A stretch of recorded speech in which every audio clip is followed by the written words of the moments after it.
Now, there are calls to preserve 4 unique giant radar dishes built as part of the country's Cold War defence system.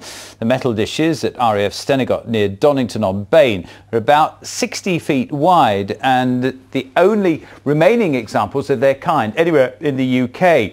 But when the site was decommissioned, they were bought by a private owner and moved to a nearby field where they've remained for 15 years. Sarah Wharton has this.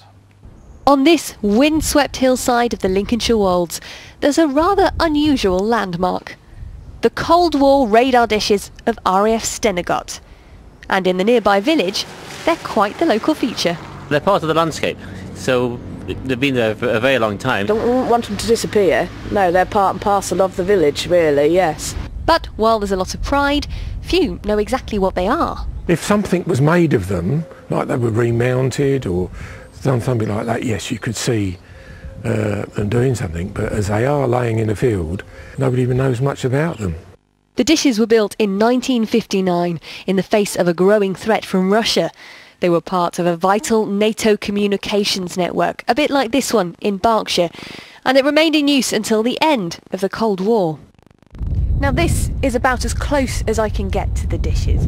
When they were decommissioned in the mid-90s, they were bought by a local businessman who moved them a short way onto private property, and they've been there ever since.